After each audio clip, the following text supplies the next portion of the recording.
Coming up on Tech News Weekly, I'm Emily Forlini from PC Mag. I'm filling in for Micah. We're going to have Jennifer Pattison Tuohy from The Verge talk to us about a robot vacuum she tested with an arm that had mixed results at picking things up. Then we're going to talk about my story of the week, which is about what the heck is going on with Fisker EVs now that the parent company is bankrupt and there was a recent implosion with the two groups that were keeping those cars running. Then we'll be back with Jennifer. She's going to tell us about some tech she did really love, wireless charging for a smart lock, which kept it on and no need battery replacements or anything. Super cool. And finally, we have Lauren Good from Wired talking about a huge story this week, which is the partnership between Sam Altman and OpenAI and Jony Ive, former Apple design exec, and they say they're going to build a new mysterious device that is going to change our world. Podcasts you love. From people you trust. This is Twit.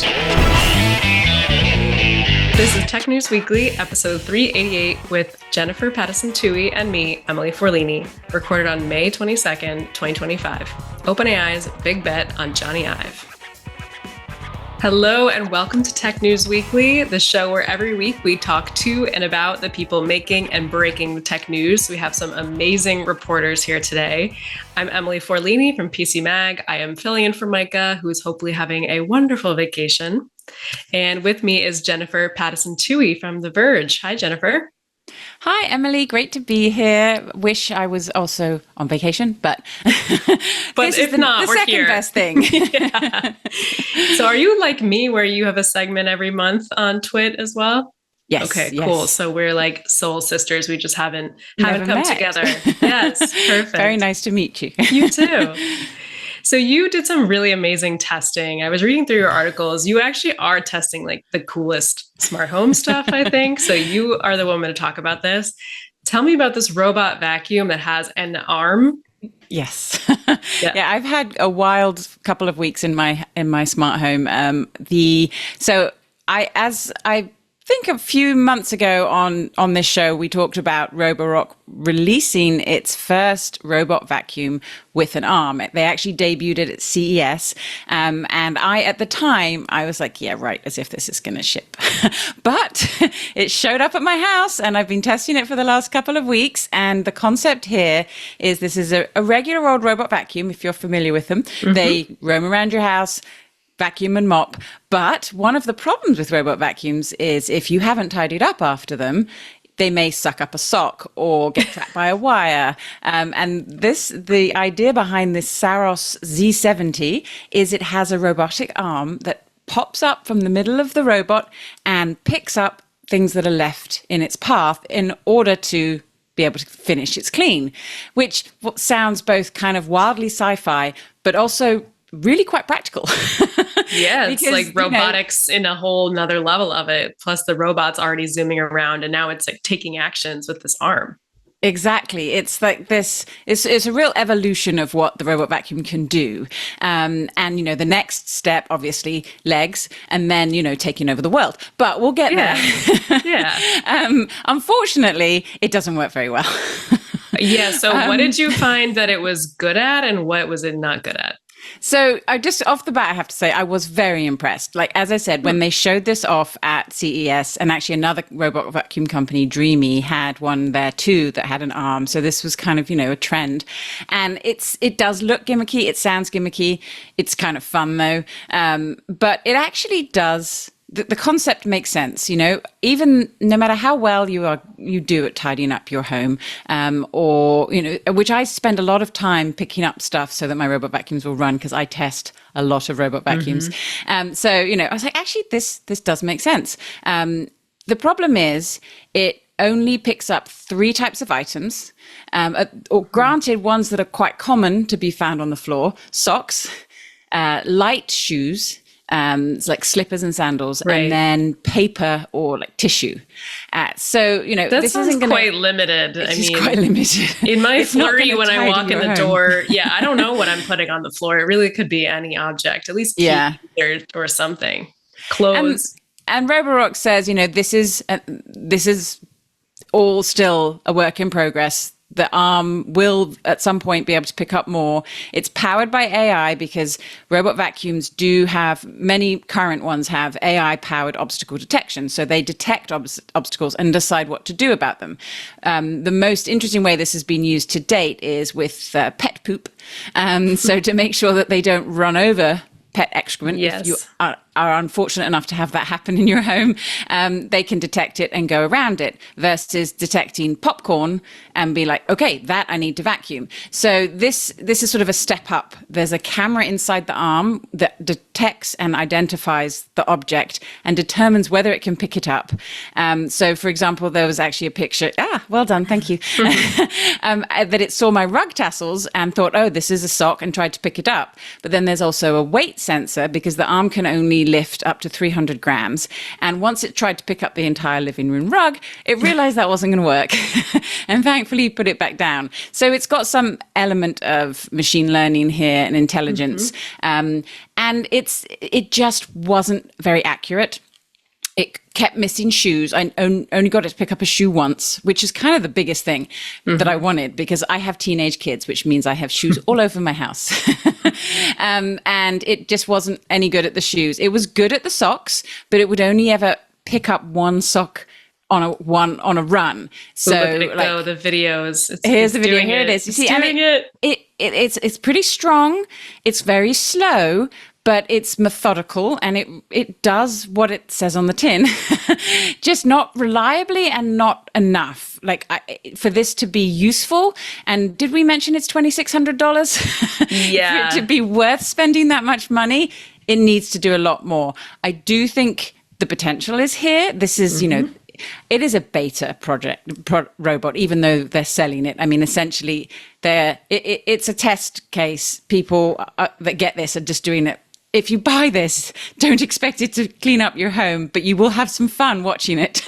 You can also remote control it. So, you could get two, and you could have full-on robot wars if you just like to spend your money on crazy things. Absolutely. Yeah. Okay, so I'm going to watch this video. It's putting it in a bin, the sock? Yes. So this is the other part, which I thought was really quite neat, is you can program it to tell it where you want the specific items it picks up to go.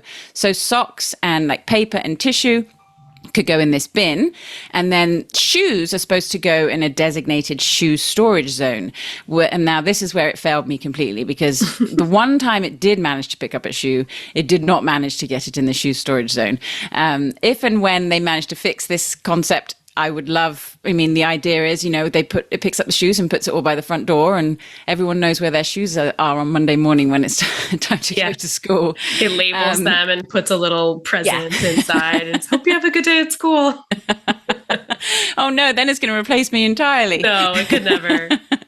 So how did you tell it the shoe designated zone? Take a picture and upload it to an app, or how does that work? So robot vacuums all come with an app, and actually Roborock has one of the best, and they map your home using LiDAR detection. And this robot has a really advanced form of mapping and navigation, which I was very impressed with. And it is actually a very good vacuum. I should mention that. But yeah, so the app basically maps your home, and then you choose the areas where you're going to put the box and where you want it to put the shoes. You don't have to use the box, but the box was kind of fun. So it will put it in. In theory, it knows from the map where you want it. Yes. So here's my kitty. My kitty did enjoy the robot. My dog did not enjoy the robot. My kitty tried to play with it. My dog likes to eat our socks, not swallow them, thankfully. It was competition, basically. But it was competition, yes. He was not pleased that this robot was stealing his toys. Taking his job. He got automated before our eyes. But yeah, it was fun to test. I'm really interested to see where they take this. I think there's going to be, a lot of upgrades, firmware upgrades to it. Hopefully it'll get a little more intelligent.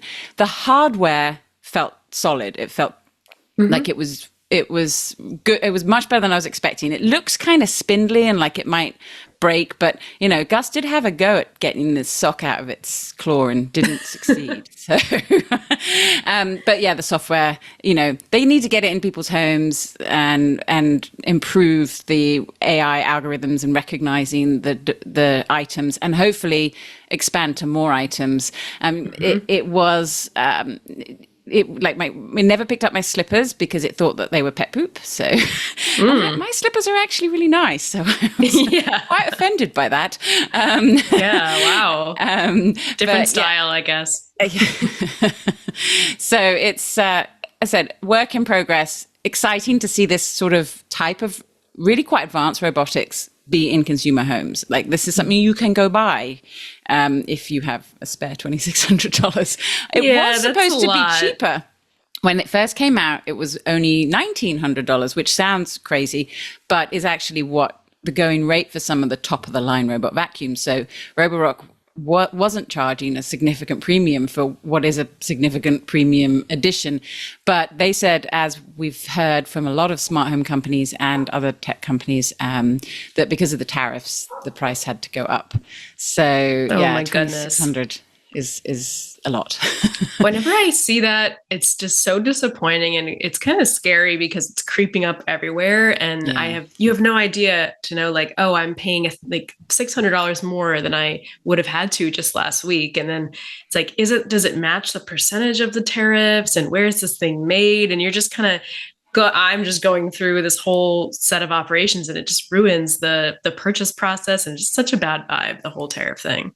I know. It's interesting though, because Roborock hasn't raised the prices of its other robot vacuums. It's only raised the price of this one.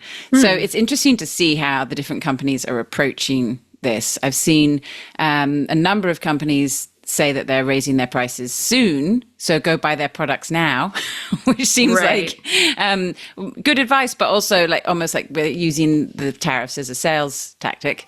And it's definitely going to affect the smart home significantly. I've seen a number of companies. I'm trying to think off the top of my head which one I saw just recently that says everything's going to go up 70%. Lorex, which is a smart home security company. 70 is a lot. Yes. That's not a joke. That's like almost, I'm basically doubling the price. Yeah. Although I think you were saying it was 70% from their current sale price, so not their current MSRP, but still, you're going to be paying 70% more in a few weeks. It's all funny money. It's like, what? I know. I know. It's definitely something we've been watching closely. I've spoken to a lot of manufacturers who, they're just bouncing all around, because one minute it's tariffs are 140%, next they're 30%. And then it's like, well, most of them, especially in the smart home realm, a lot of them moved to Vietnam and other countries after the first round of tariffs. But now obviously they're seeing impacts there. So it's a kind of a game of whack-a-mole for these companies right now. And we're waiting to just sort of see how much impact it's going to have on the consumer. Mm-hmm. It's just this little robot vacuum is getting caught in an international trade war. Right. Yes. Poor guy. It can defend itself. Yeah. I kind of imagine it like speeding down the road, throwing socks behind it like bananas in Mario Kart. Just like, screw I wish I could have got it to do something like that. Unfortunately, I'm sure some people are wondering if there's a concern around, could it pick up the wrong thing? Like you saw, it did pick up the tassel on the rug instead of a sock. But I did try and trick it a few times with things that it really shouldn't pick up. And I think it's actually more inclined, it's programmed so sort of tightly, that's more likely to not pick up a certain type of sock because it doesn't, it doesn't really fit its rigid algorithms. So they've really focused on this being safe and not going to be great for TikTok videos. Right. Doing crazy things. Right. But I'll keep trying and I'll let you know if I get it to do anything. It certainly wasn't going to be able to pick up my cat because it wouldn't stand still long enough. Yeah, this just opens up. I can imagine their engineers are like putting all these random objects in front of it and putting safeguards. Like the way it interacted with your rug is actually smart. Like it had that little light tassel, it could pick it up, but then it hits a snag. It's too heavy, it just drops it. Like that worked pretty well, right? Yes, yeah, it did. And it had a couple instances like that where it realized it couldn't proceed and was able to sort of retract. There are safety buttons, so you can press like an emergency stop button on the robot. So if it did happen to do something you shouldn't, you can stop it right on the device. And then the arm itself, which is like a 5-point axis, it has sensors all along it. So if you put your hand above it or underneath it, it won't close or raise. But then this was another limitation. So it won't pick up anything that's under something. So it can't pick up socks if they're under the coffee table, or it can't pick up a shoe if it's under the sofa. So again, it's, I would say it was probably about 40% successful in picking up things from my house, which just is not enough success for that price point. Even if it was a bit cheaper, it's still not enough success. Yeah. Well, I hope that somebody listening runs a sock factory and this is like the best product they've ever heard of, an expert sock picker-upper, just go around the factory floor. Like that might be best case scenario. All right. Well, very cool. It's a really fun piece. Everyone should go read it. Jennifer doing God's work in the name of science out here. We're going to take a quick break with an ad from Micah, and then we'll be right back with my story of the week. Thanks so much, Emily Forlini and Jennifer Pattison Tuohy, for being here this week. I want to tell you about Melissa, who's bringing you this episode of Tech News Weekly. Melissa is celebrating 40 years as the trusted data quality expert. Whether it's manufacturing and supply chain management or the healthcare industry, AI has the power to boost efficiency, personalize customer experiences, and spark innovation. But here's the rub. Using poor quality data can result in expensive, embarrassing mistakes. You need clean, real, verified data to train your AI. In areas like healthcare, using AI models with inaccurate data can result in a wrong diagnosis. A recent study found that only 4% of companies consider their data ready for AI models. Even the most advanced AI models cannot correct underlying data quality issues. Well, that is where Melissa comes in.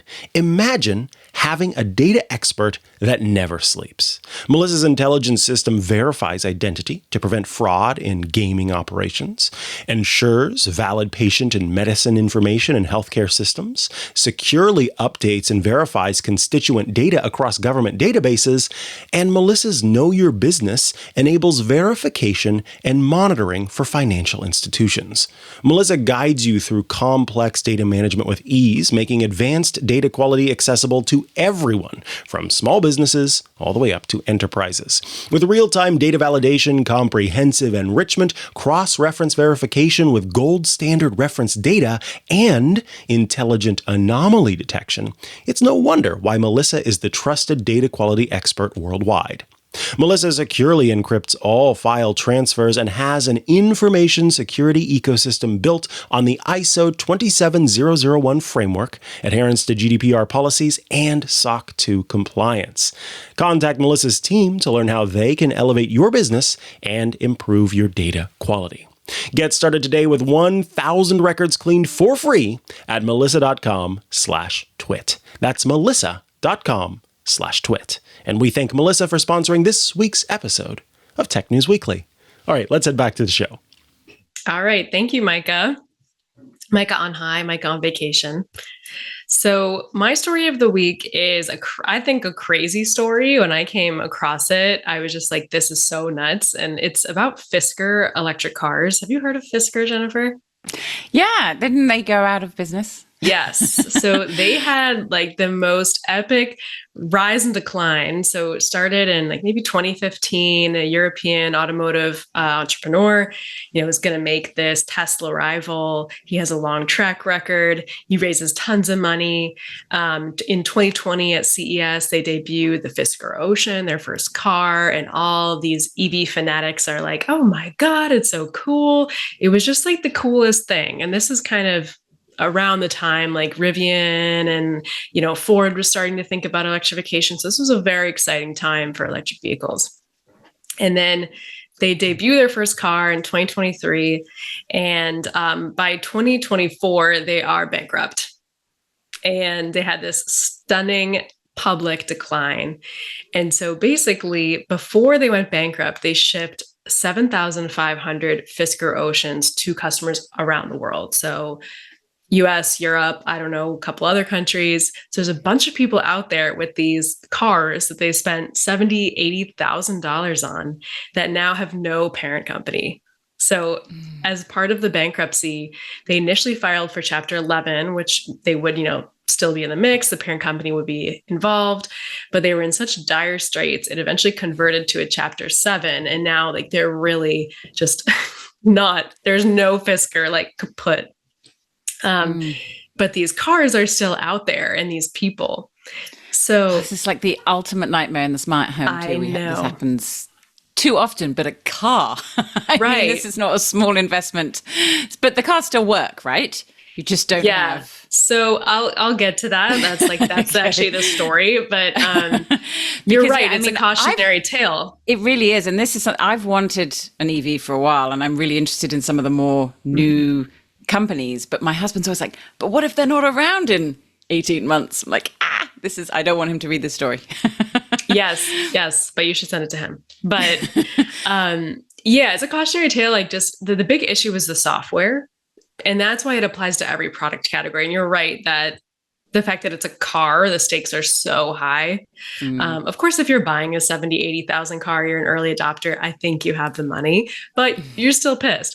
So basically the cars are running, but a group of owners formed what they called the Fisker Owners Association.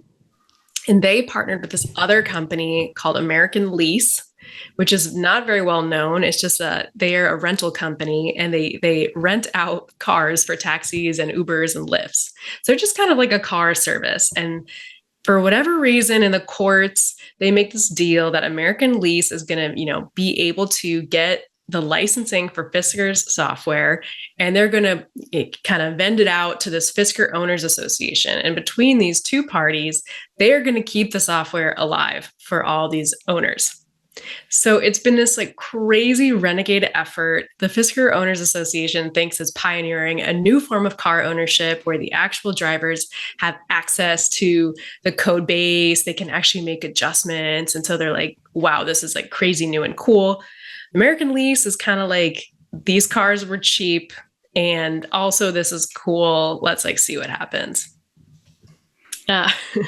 So are you following? It's great that they did this. I mean, and I've seen this happen once in the smart home as well, like where, the owners, the users banded together. And this is something that we need to see more of with connected devices. And like, I think that Stacey Higginbotham, friend of the network, has repeatedly talked about this being like companies, when they start up, they should like put their code in like escrow so that when or if, and I know companies when they first start up don't want to think about going out of business, but the odds maybe not in your favor. They need to plan for this type of obsolescence. It's like a prenup. You hope it doesn't happen, but like, what are we doing if it happens? So the story I wrote is basically last week, there was yet another stunning fallout in this whole Fisker saga, where the Fisker Owners Association and American Lease have soured the relationship so much to the point, like so much bad blood has happened that they have formally broken up, and American Lease abruptly pulled the plug on software access for the cars. So now the car runs, you can charge it, it cannot get OTA updates. It does not have, it used to have like internet through T-Mobile, all these like AWS, Azure capabilities, like all the fun stuff, the reason they bought the car. Now it's just a ticking time bomb rolling down the street in terms of like, if it needs maintenance, it can't get that software update. Like, it just, what you have is what you have. So they're, I would say, kind of screwed. Like they're just, so the story basically outlines how both parties now hate each other. Like I had these crazy phone calls with both of them. The accusations were wild. Like, the Fisker Owners Association is trying to get money from people because they're collecting dues. And the Fisker Owners Association is like, American Lease is like mobsters and they're fraudsters. And it was nuts. Yeah. Sounds like a sort of Hollywood melodrama. Absolutely. I think I noticed some people say, you quoted someone saying this could be a movie. It does sound like it would make a good one. It does. Where's Fisker in all of this? Have they helped at all? Or are they just like, we're done? Well, it's just so crazy. Yeah. Like, where is Fisker? And they're probably watching this, get the popcorn out, like, somebody else is failing, it's just, but it's really Heinrich Fisker's fault to some degree. Like, he started this whole thing. He raised a bunch of money. He put these cars on the road and they actually weren't viable. Like, it just within a year collapsed. And now all these people are out here just trying to pick up the pieces. Yeah. So what is there? I mean, what's the next step? Like, are they just screwed, or is there a way that I mean, it's great that they've formed their own association. So it sounds like they have some kind of collective bargaining power here, perhaps to do, salvage something out of this situation. It sounds like the number one rule here was that they should have had a contract.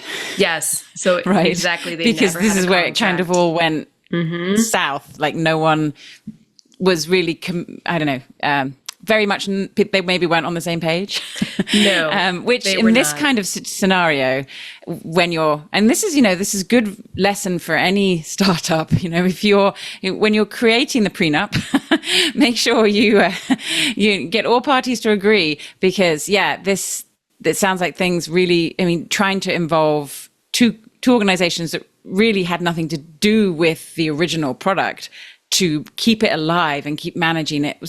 It was such a great goal. I think it's wonderful that they tried to do this, but you can see how it was somewhat doomed from the start. You can see in hindsight, yeah. Yes. And so basically what happened is in October, November, December timeframe, they figured out the software solution and really started working together in earnest. And then American Lease is footing the bill. So, the FOA, which is what the Fisker Owners Association, makes a $500,000 payment to American Lease in February timeline.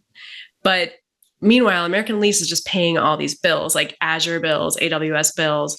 And in April, last month, American Lease sends them an email, and they actually forwarded me the email chain. So I saw all the dirt on this whole exchange. And American Lease sends an email. All right, we've spent over $800,000. Here's the breakdown. You guys need to pay us because your members are supposed to be paying your dues every month, and then you kind of are using those to pay me to pay my tech bills. Mm-hmm. And then they negotiate. All right, well, you're operating some of these cars for your taxi business, so we're not paying for that. Here's what we're going to pay for. They propose paying $515,000. And everyone's like, great. And then the FOA is going to pay. But then something happens at the FOA. And this is where it's I know, power to the people, good for them. But there is some disagreement in this organization, because on the email chain, this one guy, Guillaume, proposes the 515. And then kind of weeks go by, and American Lease is like, hey guys, still paying your bills. Where's the money? Didn't get a wire yet. And then another one steps in and is like, oh, Guillaume's not a board member. He couldn't propose that. And so now they're backpedaling, and they apparently did not like American Lease. They had botched a huge software upgrade, left cars just bricked around the world. So they've lost full trust in American Lease. They're like, we don't have a contract, and we're cool to pay you, but we want to check in with our members if we even want to keep working with you after that. So they're kind of stalling. They're like, oh, we're going to put it up to a vote, and it's just bad blood everywhere. And in that, American Lease just this is the final straw. They just pull the plug and the relationship. And so that was last Thursday. Oh, so what's the state of the cars now? Everything's fine, but going forward, there won't be, although they bricked the cars in May. No, they work. They work. I realized I didn't answer your question about what now. So yeah, they work, but they don't have any of the premium connectivity, and they can't get any maintenance. And in an EV, a lot of the maintenance is software. So it's just not, that's why I said it's a ticking time bomb. But now these two organizations are still feuding. They're not going to work together, but American Lease is going to work on its own connectivity plan. And the FOA has engineers in its core. And they say they've learned all about the cars ever since the recalls and the bankruptcy. They know how these cars work. They're engineers. They're going to tap into the system. They're going to build their own connectivity plan. Oh, and they need to go and talk to Home Assistant. I bet Home Assistant would help them out. So it's an open source connected home platform. But yeah, there's a lot of connection between the home and the cars, obviously. But honestly, the FOA, when I first saw that, the first thing that sprung to mind was HOA, like a homeowners association, and all the drama that comes with something like that. Exactly. It's got to be hard but this, I tell you, a key takeaway from this, especially for anyone listening who pays subscriptions for any of their services in their smart home and doesn't like it, because I know many people complain about having to pay for subscriptions for like smart home cameras or for, any of your services. These things cost a lot of money to maintain. And if you want those products to keep working, you're probably going to have to come to terms with the fact that it's not always going to be a one and done purchase, that you are going to have to help continue. Yes. And I think American Lease didn't realize how much it was going to cost. I don't think the FOA realized how much premium connectivity features really cost. Yeah. And once the bills hit, everyone was like, whoa, whoa, whoa, whoa. Yeah. It's not cheap to have smart products. No, it's not. These are some of the most expensive cars, expensive products in the world. So yeah, I mean, I don't know. So this made me think, like, am I an early adopter? Will I ever be? I don't know. Do you consider yourself an early adopter? I'm an early adopter through my job. I'm not sure I would be if I was, going out and buying just products for myself, in terms of, getting to test, robot vacuums with arms and other kind of cool products. It does make me realize how much of this, especially in the connected world and now with AI, is being released to consumers very much still in like a better state. We're not, it's not like the products of old that, had gone through a lot of R&D and manufacturing before they were launched, because once they were out there, companies couldn't change them. So they had to be up to scratch, top notch, before they got to the shop floor. But now we get products that, again, it's a good thing in many ways. So I may have a device that, like the Nest thermostat, for example, when I first bought it, didn't work with Apple Home. And then it got a Matter upgrade, and now it can connect to Apple Home. So, updates and product changes with connected devices can have benefits, but they can also have, as we've seen, a lot of negatives. But I also feel like a lot of companies have gotten to the point where they're shipping products before they're completely done, because they want to see how they work and maybe get feedback and then sort of iterate and improve. And there's benefits, as I said there, but it needs to be good first, then improve it. Don't send it out half done and Such expect a good to improve point. it once it's out there. That's an not amazing good on the point. consumer. Yeah, and I think for us and like everyone listening, it's just like, what do we accept? Because sometimes it's hard. They blur the lines. Oh, you should like this because it's going to upgrade, and your car will never feel old. You can keep the same model, but all the software will get better. And it's kind of like, what are they selling us? And like, where is this going? And it is so confusing. Yeah. And it's a brave new world for manufacturers and for us as consumers, because benefits, pitfalls, but we've really got to always sort of keep that clear line. And I think it's fine to be an early adopter, maybe with, a robot vacuum, but I perhaps wouldn't choose to be an early adopter with a car, just because, the larger the product is, the more you're risking and the more danger. And obviously this doesn't sound like it had anything to do with any concerns about safety, but I would be concerned about buying a vehicle that wasn't necessarily 100% tested or had software that might have some quirks that could cause some issues. I think there's levels that consumers are willing to put up with. And an interesting thing I've seen, though, I've been seeing a lot now, just sort of in the vein of this, is companies, well-known companies, launching products first on Kickstarter. And rather than, Kickstarter used to be for like strappy bootstrapped startups. Whew, it's a lot of keys. Strap the beep boop. And that was what it was all about originally. But now I'm seeing companies like Eufy and Switchbot, and this is in my space, well-established brands who will launch their products on Kickstarter, sort of being a bit more transparent about the fact that they're releasing products in sort of a beta state, and then you can choose to maybe pay a bit less and help them develop the product. I think that's quite a smart way of doing it, because then the consumer is kind of like, okay, I've signed up for this and I kind of got a discount, hopefully, to help them out. And for early adopters, that's fun to get to try these new products and give feedback. But yeah, it's a crazy world, connected devices and software. And I think we really, honestly, we're going to need, and this is something going back to Stacey Higginbotham, and she's now working for Consumer Reports. And there's a lot of pressure, or their Consumer Reports and a few other organizations are putting a lot of pressure on the government to come up with some type of legislation around how connected devices are regulated in our homes to help specifically with issues like bricking devices that are in our homes and that can, you bought a product and then a software update or a company goes out of business and they shut it down and it no longer works either at all or the way you expected it to. And we don't want to see more and more of that. We want to see less of that, hopefully. Exactly. Yes, exactly the point. All right. Well, that's a cautionary tale for everyone. Your PSA for the week. We're going to take another quick break with an ad from Micah, and then we're going to be back with Jennifer's second story of the week. Cutting in again, this time to tell you about ThreatLocker, who are bringing you this episode of Tech News Weekly.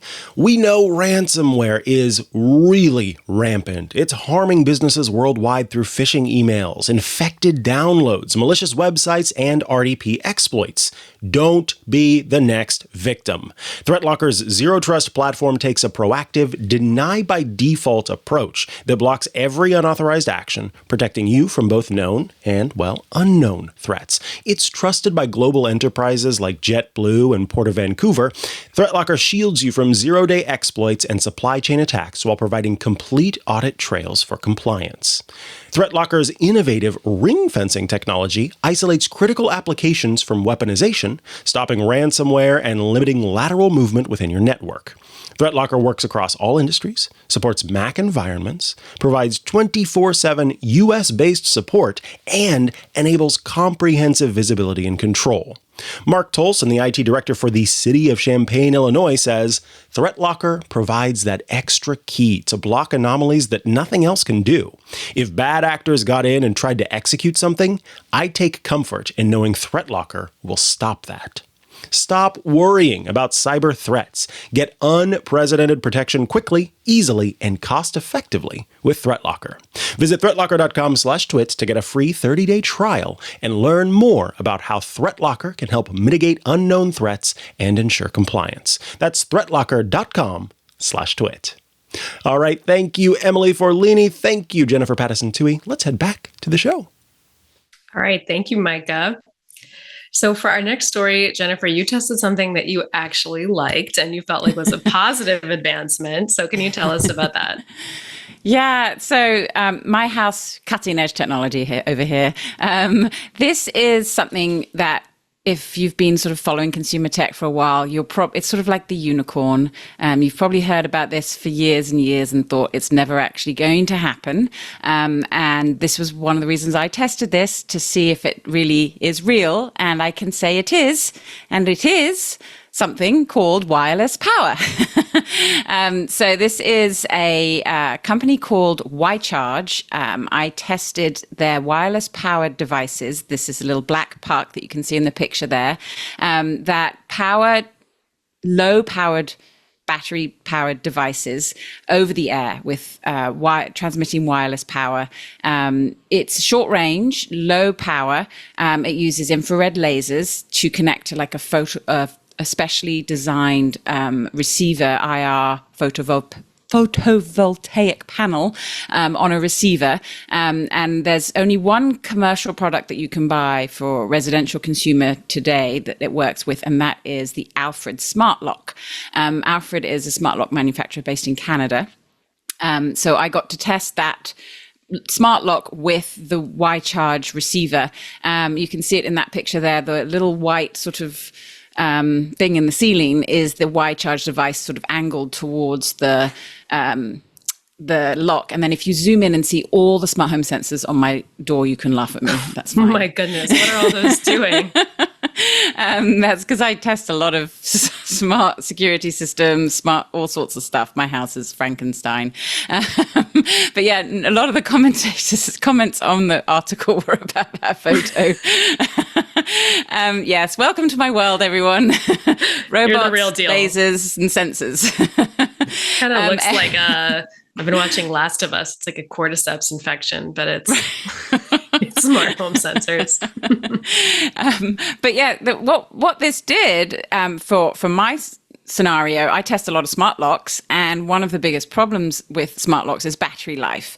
They are a great concept. I love having a smart lock, being able to access your door with a key code, let anyone in and out let anyone in remotely. With an app, you can control the lock remotely. There are other ways. This lock specifically works with readers, so you can sort of tap a little tag.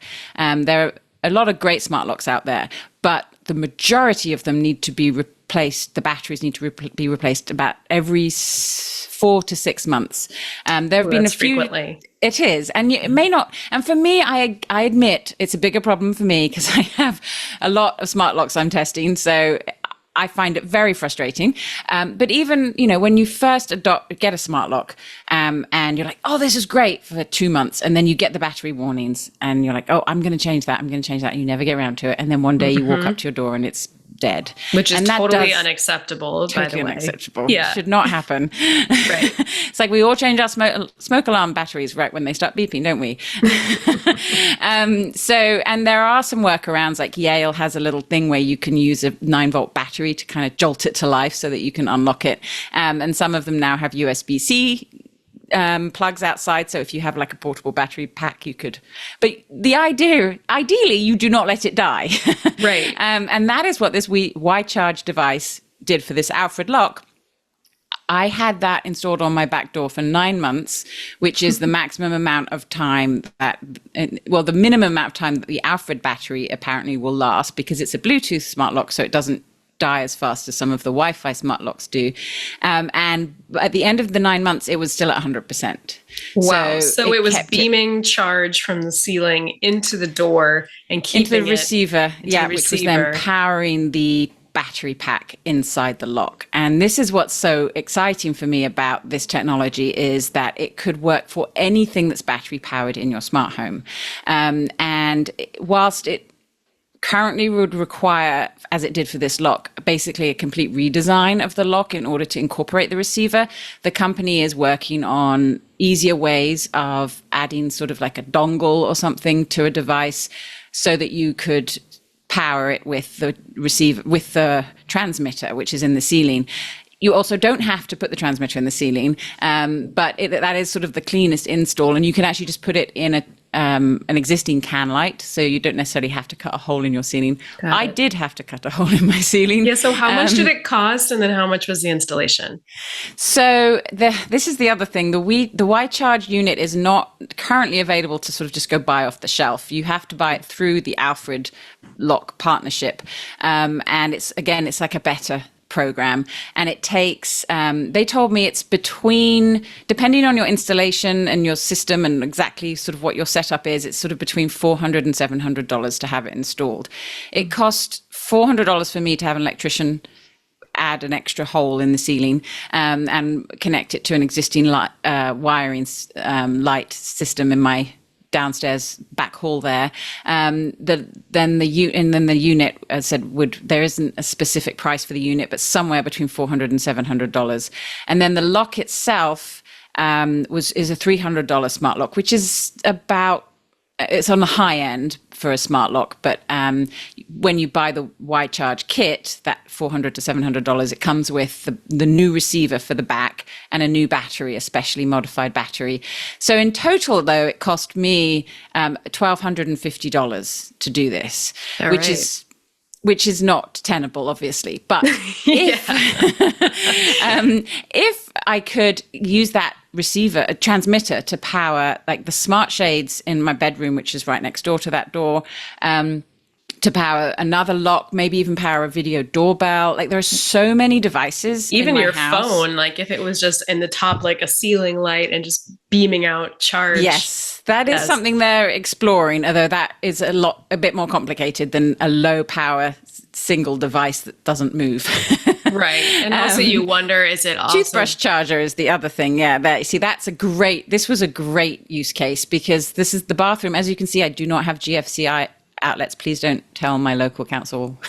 But yes, a toothbrush charger. This unfortunately is not something you can buy. It's a prototype, but they say they are going to try and bring it to market. There's basically YCharger's partnering with companies to get them to develop their products to be able to work with their transmitters. And this was sort of a prototype that they built. And it was great, although it wasn't very waterproof, so it did die after a few months. But until then, it meant no wires. It'd be great for shavers, electric shavers, things in spaces where you really would rather not have cables and wires. And as a smart home reviewer who, as you could see from the sensors on the door, has multiple devices in my home that use batteries, if I could install 3 or 4 of these around my house and not have to ever worry about changing a battery or charging a battery or buying batteries and then the e-waste, and it would totally be worth it if it could be a little more affordable and a little easier to do. But again, early adopter. But the concept is great, and I enjoyed the fact that I didn't have to worry about getting locked out of my back door for almost a year. Yeah, absolutely. And you tested it for 9 months, right? That's pretty actually good. For a year in total. Yeah. So wow. After the 9 months, I took the battery. I took the Y-Charge device down to make sure that the current battery wasn't like a trick one. So we drained it and then we left it to see if it would just recharge on its own. My editor was like, that's a photovoltaic panel. Maybe it's just charging with solar power and this is all a scam. It was not. It didn't charge. And then, so we tested it like that for a while without anything. And then I put the Y-Charge. I just want to call it WeCharge. I think sorry, you can just Ori. call it WeCharge. I think it's okay. But it is. So then we plugged the Y-Charge unit back in, and it took about a week. But within a day, it got it back up to 58%. And within a week, it was back to almost 100%. So it powered it up. It powered it up pretty fast. And then it's also interesting because one of my other concerns was that it could, if you're constantly powering a lithium-ion battery, is there a safety issue? Is it going to degrade the battery? Am I going to have to be replacing an expensive lithium-ion battery every year or two? And the company, Ori Moore is one of the co-founders of YCharge. And he said that, actually, I was talking to both him and Brad Cook, who is one of the people that works at the Alfred Lock Company. And they said that they'd worked on sort of a charging algorithm that actually optimized the health of the batteries so that, in fact, if long-term using one of these receivers and transmitters, the battery should actually last longer than it would do if you had been manually charging it. Wow. So basically could last the lifetime of the lock, which, is another bonus. So yes, I was excited by this tech. I just feel like it's probably not something everyone's going to be using for a long time. Right. I'm excited about this tech too. I see this and I report on this for electric vehicles, and they're testing it for that too, these huge battery packs. And there are concerns about, is it efficient or is it not? How does it power up slower than plugging in? So these are all the same questions. And again, with the car thing, it's like on a bigger scale, but they're testing it. And I think wireless charging, if it can be safe and efficient, would be a major just usability breakthrough. So I'm definitely interested, and I'm a little bullish on it. Like, I think people would like it, and that it'll be here in 20 years. I think I can safely say that.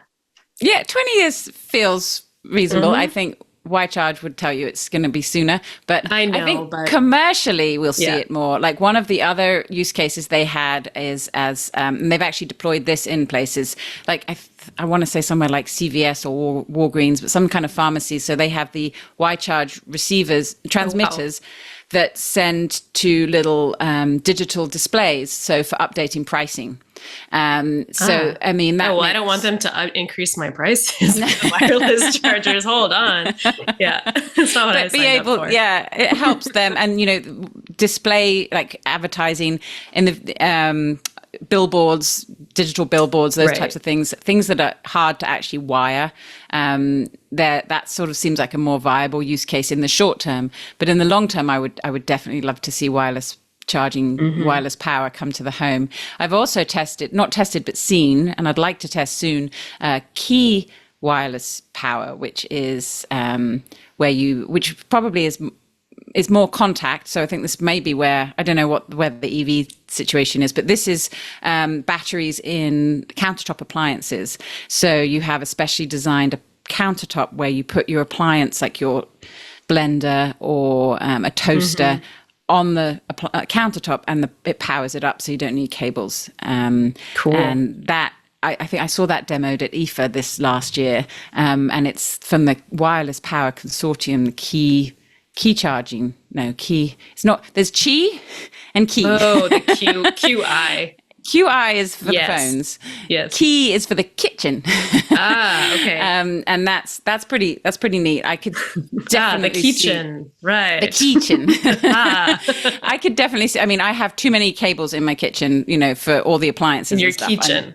My kitchen. Not doing well with the talking today. I'm sorry. No, it's me. I'm like antagonizing you. I just think it's funny. I know. It is awful. Ki, chi, we've got them all. All right. Well, we're going to wrap it up. Watch this space. Jennifer, you're brilliant. You're testing all the coolest stuff that we can't even get. So where can people find you? Yeah, well, you can read all these stories and more on my author page at theverge.com. And that's the best place to catch up with me. I'm also on the Threads and X and what's the other one? Oh, Blue Sky. It's JP2E or the Smart Home Mama on those various platforms. And great to hang out with you today, Emily. Glad we got to meet. And maybe Micah can stay on vacation and we can do this again sometime. Yeah, we should. We should. This was so much fun. Thank you. Yeah. Thanks. All right. So we have another quick message from Micah, and then we'll be back with another story that is pretty big in the news this week. So you're going to want to stick around. I'm back again, this time to tell you about DeleteMe, who is bringing you this episode of Tech News Weekly. You ever wonder how much of your personal data is out there on the internet for everyone to see? Yeah, honestly, it's more than you think. It was more than I thought. My name, my contact information, social security number, home address, even information about your family members. This is all being compiled by data brokers and sold online. Anyone on the web can buy your private details, and this can lead to identity theft, phishing attempts, doxing, harassment. But now you can protect your privacy with DeleteMe. As a person who exists publicly, especially as someone who, I share my opinions online, I have to think about safety and security. And it's easier than ever to find personal information about people online. We know that. That is why I personally recommend and use DeleteMe. And I do. DeleteMe is a subscription service that removes your personal information from hundreds of data brokers. You can sign up and you just provide DeleteMe with exactly what information you want deleted. The experts then take it from there. DeleteMe will send you a regular personalized privacy report that shows what information they found, where they found it, and what they removed. And DeleteMe isn't just a one-time service. DeleteMe is always working for you, constantly monitoring and removing the personal information you don't want on the internet. And that's important, because those data brokers are going to continue to scoop up that data. So you want to make sure that you're continuing to remove that data. I have had situations in the past where someone has looked me up online, because I am, as they say, extremely online, and been able to find information about my family members and then use that information to reach out to family members. It's not fun. Even if it was harmless, it's not fun. And this is a great way to take care of getting rid of that data. And getting that DeleteMe email, that privacy report every month is so nice, because I can go, okay, this is what's been removed, and also go, you are still trying to collect my data? These data brokers, I tell you what. But to put it simply, DeleteMe does all the hard work of wiping your and your family's personal information from data broker websites. So take control of your data and keep your private life private by signing up for DeleteMe at a special discount for our listeners. Today, you can get 20% off your DeleteMe plan when you go to joindeleteme.com/twit and use the promo code TWIT at checkout. The only way to get 20% off is to go to joindeleteme.com/twit and enter the code TWIT at checkout. That's joindeleteme.com/twit with the code TWIT. All right, let's head back to Emily Forlini for the rest of the show. Thanks so much. All right, thank you, Micah. So up next, we have Lauren Good from Wired, who's going to talk to us about a huge story this week. Hi, Lauren. How you doing? Hey, Emily, I'm doing well. How are you? Good. So you wrote about this crazy, huge partnership between OpenAI and a former Apple executive, Jony Ive. So why did they partner, and what do we know about this so far? I think crazy and huge are the right adjectives to use to describe this. This was like a bomb dropping yesterday on Silicon Valley in a good way, like a design bomb, a hardware announcement. When's the last time we sort of got excited about one of those?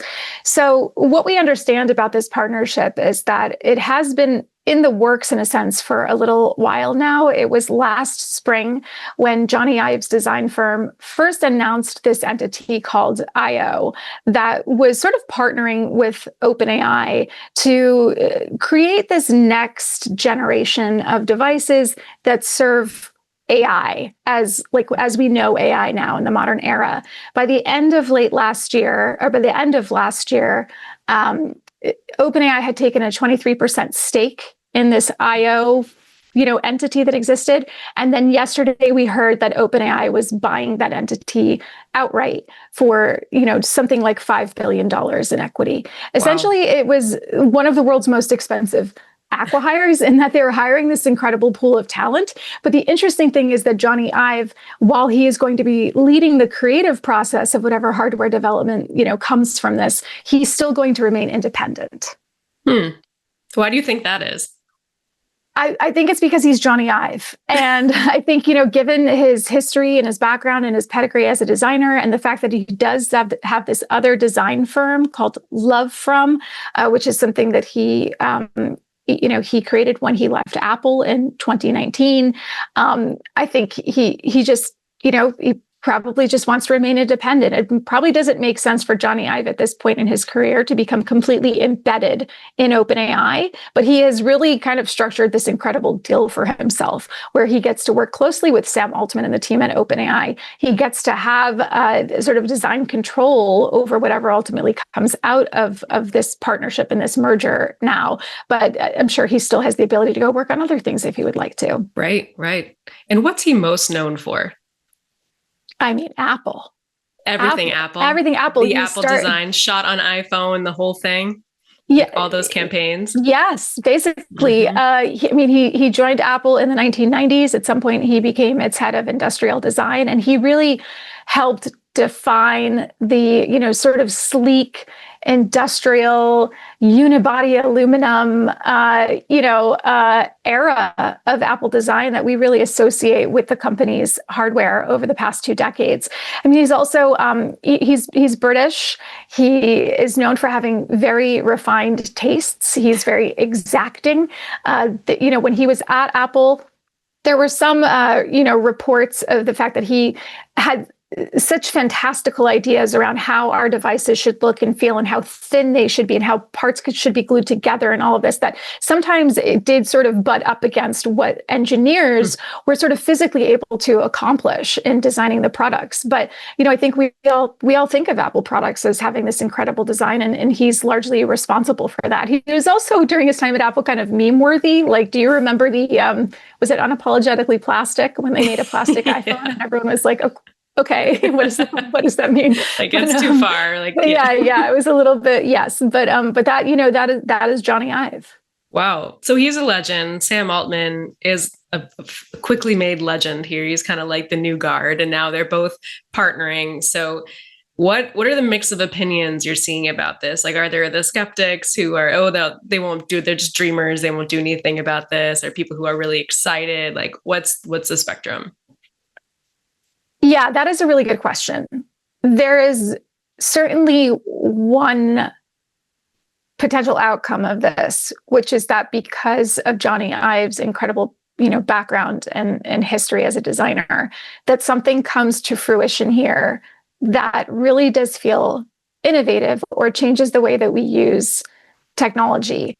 And I think you could, easily argue, we could all argue that the hardware market is ripe for that kind of disruption. Mm-hmm. We've all been using, our glass slabs for a long time now. They serve us really well. They're impossible to detach from. People have, designers, technologists engineers have toyed with different form factors now. Nothing has really taken off the way that the smartphone did. And so would it be interesting and fascinating to see something else emerge from this? Sure. And as Jony Ive, this legendary designer, and Sam Altman, with his billions and billions of dollars in venture capital and institutional funding, the right partner for this, quite possibly. And so there's some folks who are feeling optimistic about it. On the other hand, the video that the duo released yesterday, the 9-minute 22-second beautifully produced video of them hanging out in the legendary Cafe's Zoetrope in San Francisco. They talked about the new era of computing that we're entering with AI, and how technology has changed their lives. They didn't really talk about the product that they're going to build. Right. It was a lot of gesturing and hand waving and like, wouldn't this be great? And we don't really have a sense yet of what it is. Sam Altman has expressed ambitions in hardware before this. Jony Ive obviously produces, consumer tech designs and hardware. So, and also I think the Wall Street Journal reported late last night that Sam Altman did sort of give a speech to employees at OpenAI, giving some sketches of, some outlines, some metaphorical sketches of what this thing might be, but we don't really know what it is yet. And so we'll believe it when we see it, right? There's also that mindset, because in Silicon Valley, like, we can talk about the humane AI pin, I'm sure, Emily, what happened there, which was two former Apple employees who got together and raised a bunch of venture capital and kept promising this revolutionary device that was going to, give us an alternative from our phones, and it sort of crashed and burned. And so it's a hard problem to solve. Yeah, it absolutely is. And you're right. People have been experimenting. There was a humane pin, the rabbit pin, glasses are really big right now.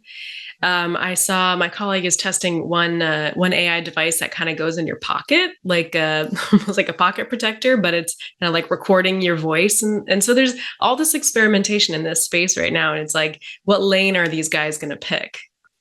Yes, exactly. Are they going to go with a screen? Are they not going to go with a screen? Is it just going to feel like an Echo that sits, an Echo speaker that like sits on your desktop while you're working and responds to questions? Is it going to go in your car? Is it going to have biometric sensors? Like, there's so many, and what value add is there, right? Because I think what we're seeing with some of these hardware devices that are trying to capitalize on the AI moment is that they're purporting to solve a problem that doesn't really exist, right? And maybe are over-engineered, or in some cases even oversimplified. You also have to wonder about what happens then to the data set that is ultimately captured or generated from this kind of device. Because in a way, who owns this next wave of hardware is also the person or the entity that owns our next wave of data.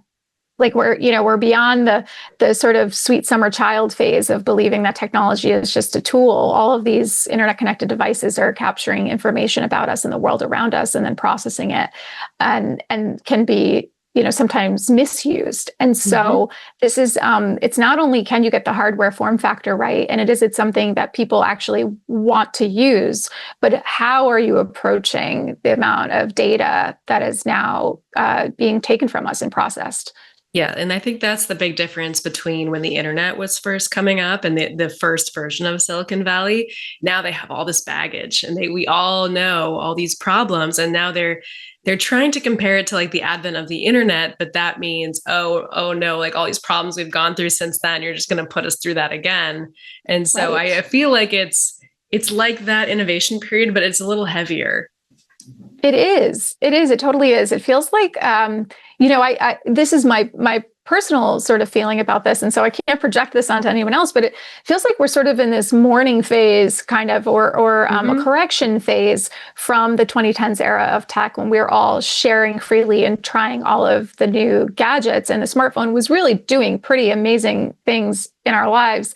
And it's like, every time someone comes to like the funeral and is like, okay, it's time to party, there's a new thing coming out, you're sort of like, well, wait, I'm still literally processing what just happened with all of the data that we gave away. And so, and also you sort of have to ask and try to answer the question, well, then who should I trust next? Who can we trust to build this next generation of technology? And so, Jony Ive and Sam Altman with their beautiful black and white buddy photo that they put out. It's very glossy. Like they hired a photographer. It's kind of engagement shoot vibes, honestly. It really was. It really was. Yeah, I saw a tweet last night. I have to admit, it was like a pretty good tweet where someone said, "This is the." It said like, "You're a part of our family now," and the tweet said, "This is like what the notice that you get just before your bid on a Pacific Heights home gets rejected." So. Yeah, that's kind of what it looked like. Yeah, I mean, it's all very exciting. I think it could be nice to not carry around our phones all the time. I do think you're absolutely right that there is some innovation here. Like it's not perfect. Like we're all staring at these phones. We're hunched. Like chiropractors are getting a ton of business. Like there's carpal tunnel.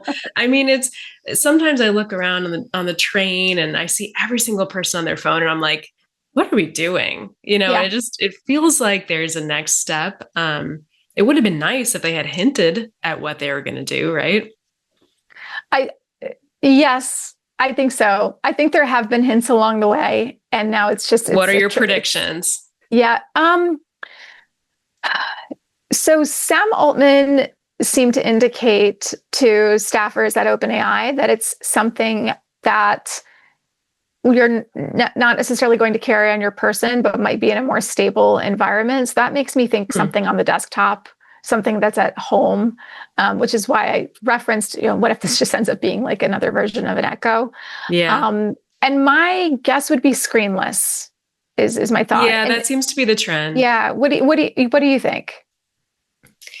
I mean, I'm just thinking, I actually had this crazy experience yesterday. I went to a brain implant company, and it was totally nuts. I'm actually still processing it. It's the first time I've spoken about it, but I'm writing a piece on brain implants, and that is like the most futuristic thing I've ever seen. And it's kind of like all these devices, but you just removes the device, and it's just like in your brain. And it's like, the glasses, your hands free. It's kind of like if you put these new AI glasses, but they're like in your brain, and there's a whole new data set, and the data set is like your thoughts and how they map to actions and stuff. So I'm just thinking about that because I'm like fresh off of that. But I agree, if you step way back from that, there's no screen. It definitely would be hands-free, like you wouldn't be holding it. I think that's the sense I'm getting from the tech industry. Do you is this Neuralink? May I ask, what company were you It was using? not Neuralink. Yeah, Okay. It was a competitor, and it's called Synchron, and they have a much more like easy kind of installation, if you will. And so, yeah, I don't know. Like Installation, I don't know like it's window shades. I know. Yeah. I know. Just put a chip in my brain. Would you do it? No, I wouldn't. We went straight to the bar after this interview. It was like, what is going on? So I definitely would need a minute, but I mean, I don't think they're going to go that far. I think they're probably many steps before that. Maybe, something that goes in your pocket. I mean, maybe it could go in your skin. That'd be crazy. We talked about wireless charging earlier on this show, but I don't know.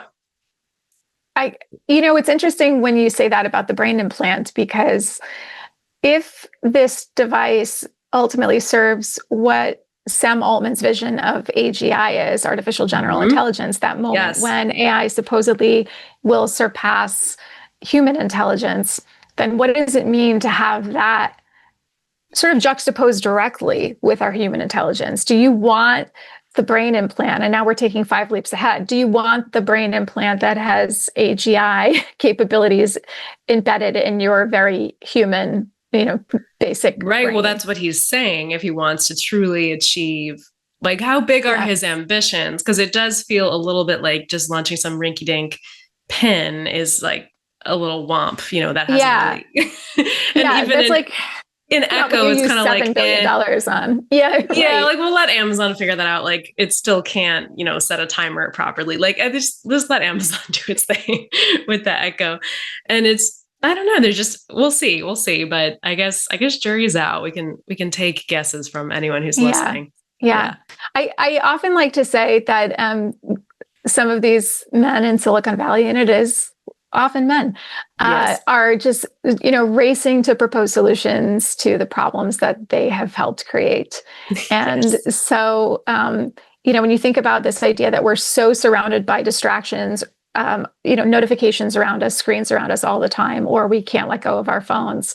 We're a set of human beings who had enough ingenuity and creativity to create that thing. And so we've created this, we've put it into the world. And now there is going to be a new generation of people who are selling us on solving it. And the idea of AGI is like, it's so fascinating right now. It's such a big topic of conversation, and who believes in it, who doesn't, who's calling it by a different name, when it's going to happen. Yep. And I would just like to remind all of these men in Silicon Valley that we're all going to die anyway, folks. So you're all still going to die. I don't know how to tell you that, but there's your yes. That's true. That is so true. So maybe pick your head up from your screens sometimes, and be kind to the person next to you, and go touch some grass. Mm-hmm. All right. Well, Lauren, thank you so much for coming on. Everyone should go read your article. It is so thorough. All of your work is really interesting. So if people want to keep up with you, where can they find you? I am on Blue Sky under Lauren Good with an extremely long handle, because that's what Blue Sky handles are. And if you have tips on anything you're hearing around Silicon Valley, not PR pitches, you can also find me on Signal. My Signal handle is in all my bios. Okay, perfect. Thank you so much. Thank you so much. That is the end of Tech News Weekly. This show publishes every Thursday at twit.tv/TNW. That's where you can go to subscribe to the show in audio and video formats. I'm Emily Forlini, senior reporter for PC Mag. You can find me all over the internet, especially on Blue Sky at Emily Forlini, and my bio page at PC Mag. You can see all my work right there. Thanks again, and Micah will be back next week. Bye. Hey, buddy, are you a geek? Are you a tech enthusiast?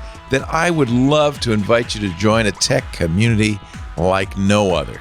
You can gain exclusive access to our incomparable quality tech content with Club Twit.